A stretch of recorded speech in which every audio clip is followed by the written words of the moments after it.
I've never had a pimple on my face और यहाँ पे पूरे वो अडल्ट पिंपल्स आ जाते थे and I used to cry. Specially मैंने कुछ लड़कियाँ देखी है जिनको बहुत यंग एज में पीसीओडी होने लग जाता है स्ट्रेस की वजह से। सबको लगा था मैं प्रेग्नेंट हूँ, सब हिमांशु को और मुझे कॉन्ग्रेचुलेट कर रहे थे। We have a segment called Body Talk. So there we talk about movie characters. किसी मूवी के लिए अगर आपने कभी कोई बॉडी पे काम किया है और मैं उसके बारे में आपसे बात करना। मैं एक बॉडी के ऊपर काम करने वाली हूँ, एक ऐसी फिल्म कर रही हूँ और एक बॉडी के ऊपर काम किया है कि जब मैं खतरों के खिलाड़ी कर रही थी मुझे एक फिल्म ऑफर हुई थी चंद्रमुखी।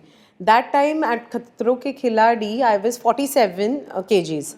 आई had to put on at least 12 kgs, मतलब 56-58 में जाना था मुझे। और वो कोविड का टाइम था और मुझे आज भी याद है मैंने थोड़ा सा वेट पुट ऑन करना शुरू किया था।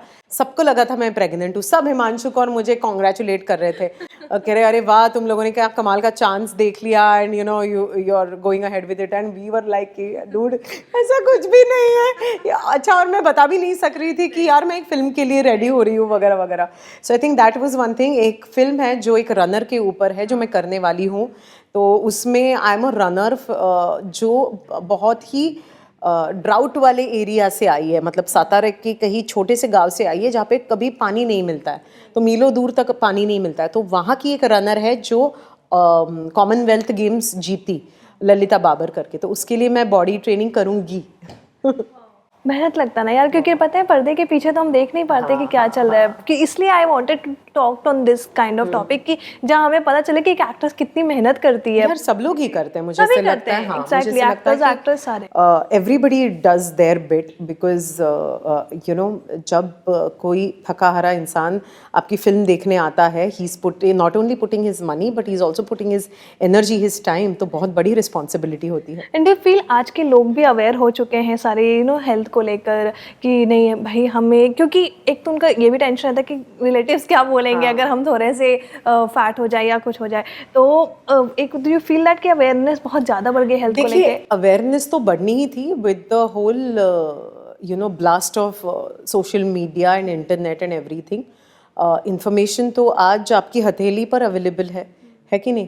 तो डेफिनेटली बट उसके कुछ अच्छी चीज़ें भी है, उसकी बुरी चीज़ें भी है। इतना ज़्यादा बॉडी शेमिंग को लेके इतना ज़्यादा यू नो लोग ट्रोल होते हैं जस्ट बिकॉज वो थोड़े से ऑन द हेवियर साइड है।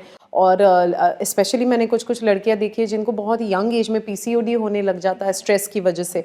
सो उसके मतलब मैं कहूँगी कि हर चीज़ का ज़िंदगी में एक अच्छा प्रभाव होता है, एक बुरा प्रभाव होता है, एंड आपको वो चीज़ कैसे अफेक्ट करती है ये आपके ऊपर है। सो आई थिंक कहीं ना कहीं parents have to make sure that the children, no matter what the gender is, they are very very strong minded people, you know, and तभी हम लोग सर्वाइव कर पाएंगे ये वेव। हाँ, क्योंकि बॉडी शेमिंग की बात हुई, दिस सीरीज ऑफ माइंड ये भी कैरी करता है कि बॉडी शेमिंग को हम डील कैसे करें। जो नॉर्मल पब्लिक है या एक्टर्स हैं उनको भी हम देखते हैं ना, ईजिली हम कॉमन पीपल तुरंत ट्रोल कर देते हैं क्योंकि दे डोंट नो कि उनके बैक पिक्चर क्या है, उनकी पीछे की स्टोरी क्या है, we easily troll them. I think वो जो एक जजमेंट है बहुत ज़्यादा, स्पेशली हमारे कल्चर में, वो कम होना चाहिए। और वो पहले तो मम्मियों से कम होगा, पहली सासों से कम होगा, मतलब सास से कम होगा तो जाके बेटी में, बेटे में, तब वो चीज़ें आएंगी। आई थिंक वही तो मैं कह रही हूँ, parents should teach you know their kids about etiquettes and about क्या कहते हैं यू नो कि इस चीज़ को बॉडी शेमिंग कहते हैं और इसको नहीं कहते। सो आई थिंक वो डिफरेंस, लाइक मेरी मम्मी को नहीं पता what is body shaming, you know, मतलब but I had to teach her कि इसको बॉडी शेमिंग कहते हैं मम्मी और इसको नहीं कहते करके। ये चीज़ अभी आज बहुत सेंसिटिव है आज के ज़माने में। So now she knows, now she understands. So if somebody doesn't know, educate them first. तो educate करना बहुत important है, ना कि हमने बोला है तो ये करो और हमने बोला है तो ये मत करो। आप educate करो and leave it to that person कि उसको क्या लगता है, you know, that's the thing.